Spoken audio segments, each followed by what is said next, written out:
visitor. Yes, I can sense your presence. Come into the light, so I may have a look at you.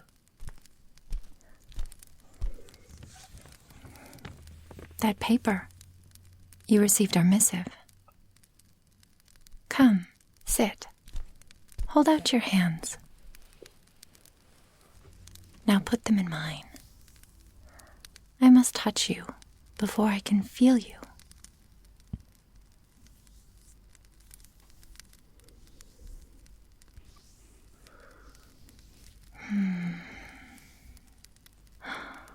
Your chest feels tight, like a weight pressing down and making it hard to breathe. You have a growth there, yes? Yes, as I suspected. A tumor. You have had it for some time, have you not? Your life force has faded. I feel it as certainly as I have ever felt a thing. You have only months left. I am so sorry. To be truthful, I am not surprised. No one comes here unless they have run out of alternatives, and even then, some would rather die than face the magic of the god of fire. You have heard the tales, then, of the dying men and women that received his touch, how they sprang into vitality, even when they had been in the grips of death. Of course you have. His powers are legend.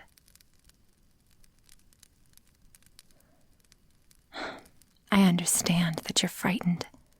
It's completely normal. All I can tell you is that this is a place of healing. The god of fire loves all of creation, including you. That is why he has bestowed his gifts upon the people. Through me, his holy vessel, I may share that gift with you. If you are truly interested in his healing touch, I may be able to help you. But I need you to know, this gift does not come without a sacrifice. In order to burn the sickness from your body, you must pay in suffering. When I place hands on you, when his power flows through me into you, it will be like an ember in your chest, slowly blossoming into a raging flame. You will wish for death when you feel it, but you must hold steadfast. Your courage and your fortitude will be well rewarded, I promise you. You are willing? Very well. Come with me. Lie down on this slab here. I will place my hands onto you and recite the incantation.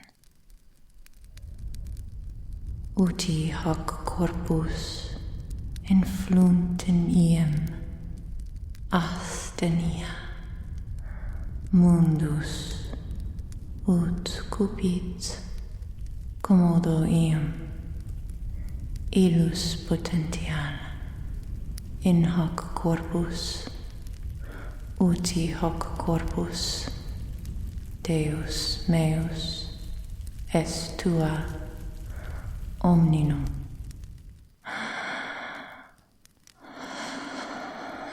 Yes.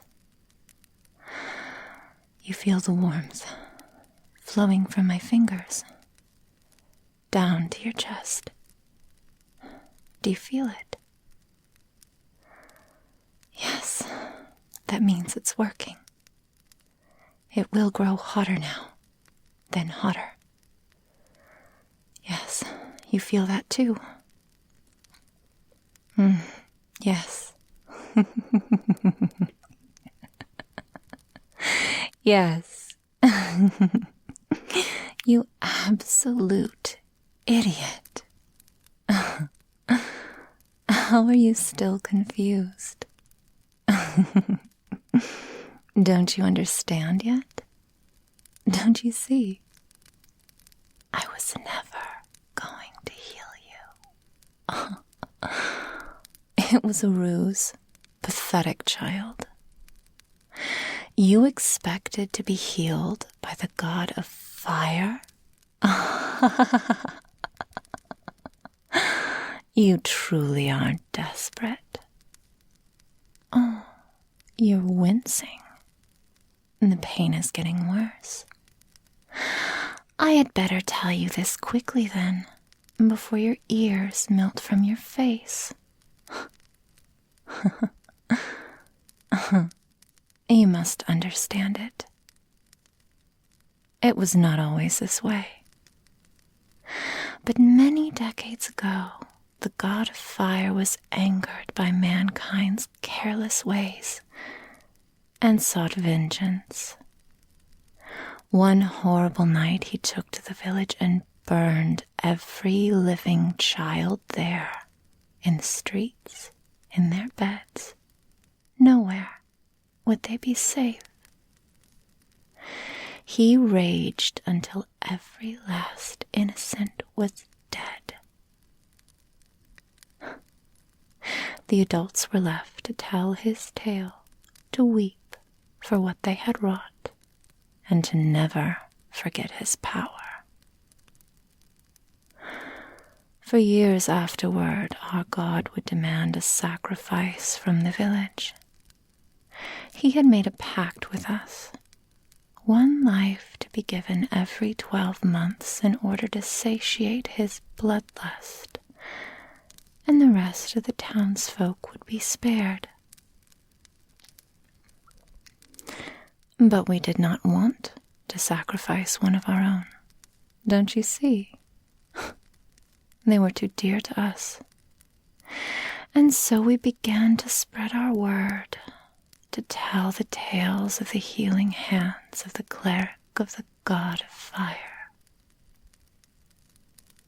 To find those sick and desperate creatures who would gladly risk anything to finally be free. Free of illness, physical, mental, emotional. Those that would burn the very souls from their bodies just for the chance of unburdening themselves of their ailments.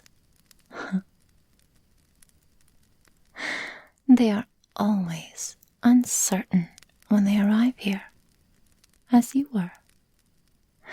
But words can be very powerful, and our God can be extremely persuasive. Like the others, you thought he cared for you. How pathetic.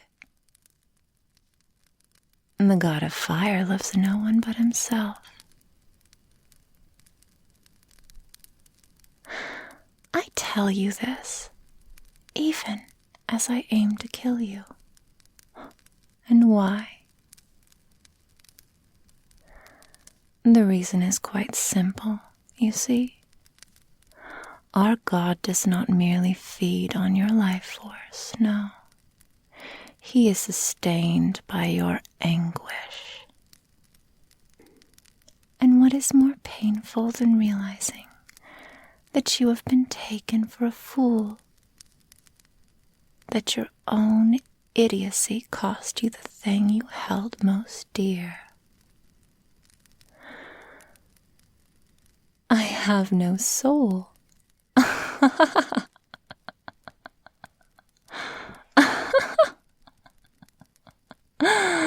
Child, he took that from me years ago. I can hardly feel a thing, good or bad, except in this moment. Oh, I do enjoy roasting you. You feel it rising in your chest now, the flames. I can hear them growing stronger. I wasn't lying when I said he would burn the illness out of you.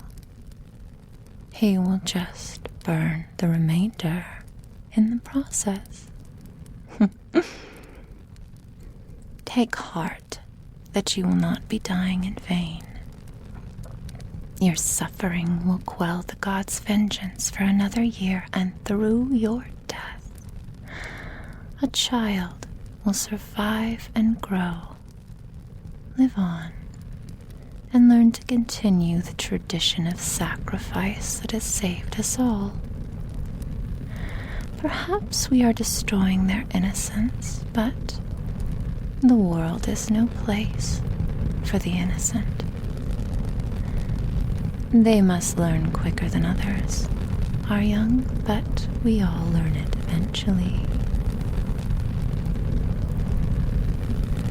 You are certainly learning it now.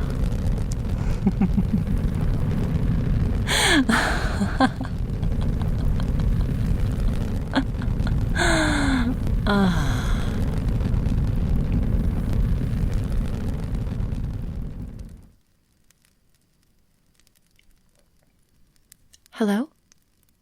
Hello? Wake up. Yes, there you are. It worked. Oh, no. Do not get up. You are still weak from his effects. No, let me explain.